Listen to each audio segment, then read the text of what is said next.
एक राजा ब्राह्मणों को लंगर में महल के आंगन में भोजन करा रहा था।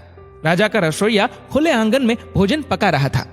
उसी समय एक चील अपने पंजे में एक जिंदा सांप को लेकर राजा के महल के ऊपर से गुजरी। तब पंजों में दबे सांप ने अपने आत्मरक्षा में चील से बचने के लिए अपने फन से जहर निकाला। तब रसोइया जो लंगर ब्राह्मणों के लिए पका रहा था, उस लंगर में सांप के मुख से निकली जहर की कुछ बूंदें खाने में गिर गई। किसी को कुछ पता नहीं चला। फलस्वरूप वह ब्राह्मण जो भोजन करने आए थे, उन सब की जहरीला खाना खाते ही मौत हो गई। अब जब राजा को सारे ब्राह्मणों की मृत्यु का पता चला तो ब्रह्म हत्या होने से उसे बहुत दुख हुआ। ऐसे में अब ऊपर बैठे यमराज के लिए भी यह फैसला लेना मुश्किल हो गया कि इस पाप कर्म का फल किसके खाते में जाएगा। पहला, राजा जिसको पता ही नहीं था कि खाना जहरीला हो गया है। दूसरा, रसोइया जिसको पता ही नहीं था कि खाना बनाते समय वह जहरीला हो गया है। तीसरा, वह चील जो जहरीला सांप लिए राजा के महल से गुजरी।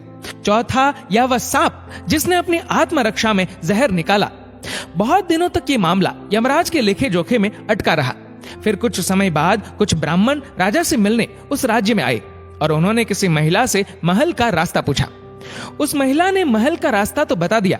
रास्ता बताने के साथ साथ ब्राह्मणों से यह भी कह दिया कि देखो भाई, जरा ध्यान रखना, वह राजा आप जैसे ब्राह्मणों को खाने में जहर देकर मार देता है।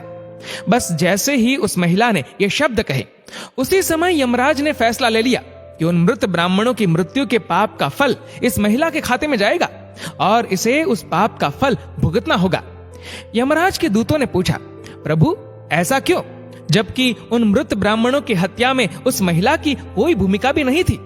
तब यमराज ने कहा कि भाई देखो, जब कोई व्यक्ति पाप करता है तब उसे बड़ा आनंद मिलता है, पर उन मृत ब्राह्मणों की हत्या से ना तो राजा को आनंद मिला, ना ही उस रसोइये को आनंद मिला, ना ही उस सांप को आनंद मिला और ना ही उस चील को आनंद मिला।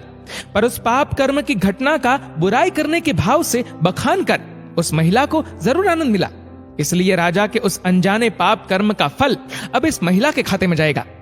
बस इसी घटना के तहत आज तक जब भी कोई व्यक्ति जब किसी दूसरे के पाप कर्म का बखान बुरे भाव से करता है, तब उस व्यक्ति के पापों का हिस्सा उस बुराई करने वाले के खाते में भी डाल दिया जाता है। अक्सर हम जीवन में सोचते हैं कि हमने जीवन में ऐसा कोई पाप नहीं किया, फिर भी हमारे जीवन में इतना कष्ट क्यों आया। ये कष्ट और कहीं से नहीं, बल्कि लोगों की बुराई करने के कारण उनके पाप कर्मों से आया होता है, जो बुराई करते ही हमारे खाते में ट्रांसफर हो जाता है। इसलिए सावधान रहे।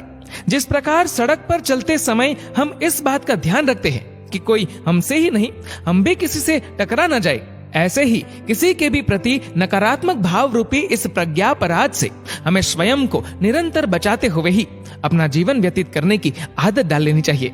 क्योंकि हमारे शब्द, हमारे कार्य, हमारी भावनाएं, ये विचार ही हमारे कर्म है। इसलिए इन कर्मों से डरे। ईश्वर तो माफ कर सकते हैं, पर कर्म नहीं। जैसे बछड़ा 100 गायों में भी अपनी माँ को ढूंढ लेता है, वैसे ही कर्म भी अपने कर्ता को ढूंढ ही लेते हैं। दोस्तों, इस वीडियो को लेकर आपकी क्या राय है, नीचे कमेंट करके जरूर बताएगा। और अगर आपको वीडियो अच्छा लगा हो तो इस वीडियो को लाइक करेगा, शेयर करेगा ज्यादा से ज्यादा लोगों तक। और ऐसे ही और भी इंस्पिरेशनल वीडियोस के लिए सब्सक्राइब करें हमारे यूट्यूब चैनल को और फेसबुक पर फॉलो करें हमारे पेज को। धन्यवाद।